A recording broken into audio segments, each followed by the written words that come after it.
क्या आप जानते हैं, आज से 32 साल पहले अगर कोई व्यक्ति अपने घर पर तिरंगा झंडा फहराता था तो उसे जेल हो सकती थी।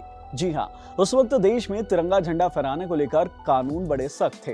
वैसे सख्त तो आज भी हैं, लेकिन उन्हें काफी कम लोग फॉलो करते हैं। जैसे कि कार के सामने तिरंगा लगाकर हर कोई नहीं घूम सकता। ऐसे करने से आपको जेल तक हो सकती है।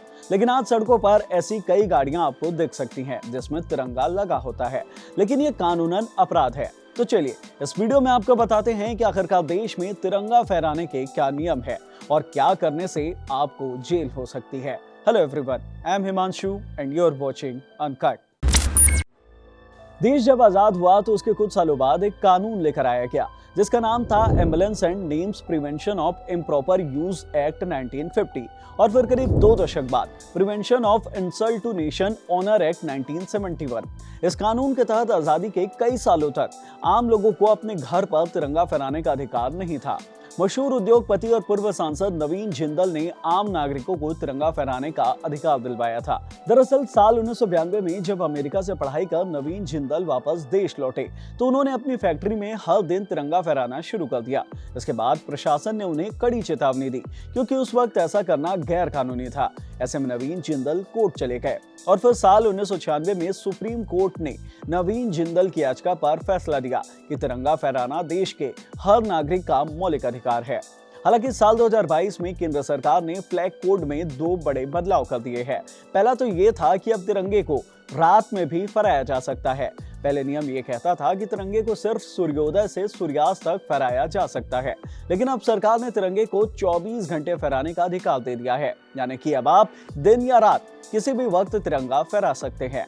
और दूसरा बदलाव ये है कि अभी तक सिर्फ हाथ से बुना या फिर काता हुआ ऊन, कपास या रेशमी खादी से बने तिरंगे को फहराने की इजाजत थी, लेकिन अब सरकार ने मशीन से बने तिरंगे को फहराने की इजाजत दे दी है। लेकिन एक शर्त अब भी है, वो ये है कि तिरंगा कपास, ऊन या फिर रेशमी खादी के धागों से ही बना हुआ होना चाहिए। साथ ही अब इसमें पॉलिएस्टर के धागे की मंजूरी भी दे दी गई है। ऐसे में आपके मन में सवाल उठ रहा होगा कि स्कूल में जो बच्चे छोटे छोटे तिरंगे लेकर आते जाते हैं उनका क्या होता है। तो आपको बता दें, 15 अगस्त या 26 जनवरी जैसे मौकों पर ऐसे तिरंगे बनाए जा सकते हैं। पहले इन्हें प्लास्टिक से बनाया जाने लगा था, जिस पर सरकार ने अब रोक लगा दी है। अब सरकार ने 15 अगस्त से ऐसे मौकों पर कागज के तिरंगे बनाने का अधिकार दे दिया है, लेकिन इन्हें पूरे सम्मान के साथ डिस्पोज करना जरूरी है।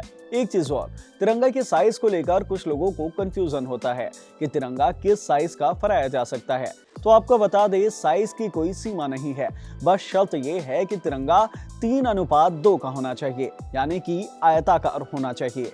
अब आपका एक और कंफ्यूजन दूर कर देते हैं, यानी कि गाड़ियों पर तिरंगा फहराने वाला जो कंफ्यूजन है तो वो आपको बताते हैं।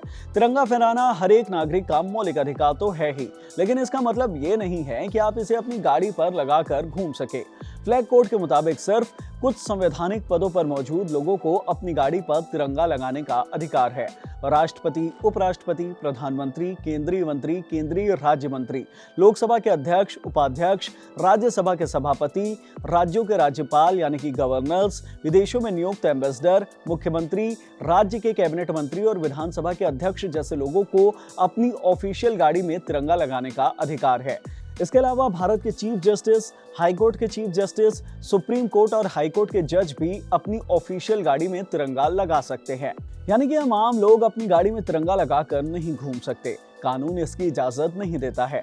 अब जो लोग 15 अगस्त या 26 जनवरी जैसे मौकों पर अपनी गाड़ी में जो तिरंगा लगाकर घूमते रहते हैं, उन्हें भले ही पुलिस नहीं रोकती या कुछ नहीं कहती, क्योंकि देशभक्ति का मामला है, लोग खुश होते हैं। ऐसे में कभी कभार इन्हें इग्नोर कर दिया जाता है, लेकिन कानून के मुताबिक ऐसा नहीं किया जा सकता। एक चीज और, अगर आप घर में भी या फिर कहीं भी कानून के हिसाब से भी तिरंगा फहरा रहे हैं तो इस बात का ध्यान रखें कि वो झुका हुआ नहीं होना चाहिए, या फिर वो जमीन से टच करता हुआ या फिर पानी के साथ लगा हुआ नहीं होना चाहिए। इसे तिरंगे का अपमान माना जाता है। और एक चीज, तिरंगे में कुछ भी लिखा हुआ नहीं होना चाहिए और इसे किसी भी रुमाल या नैपकिन जैसी चीजों में नहीं लगाना चाहिए। तो ये थे देश में तिरंगा फहराने के सारे नियम। अब आपको अच्छे से समझ में आ गया होगा कि देश में कौन तिरंगा फहरा सकता है, कहां फहरा सकता है, किसे अधिकार है तिरंगा फहराने का। इस वीडियो में इतना ही। इस वीडियो से मिली जानकारी पसंद आई हो तो इसे लाइक कीजिए, शेयर कीजिए, साथ ही हमारे चैनल अनकट को जरूर सब्सक्राइब कीजिए। धन्यवाद।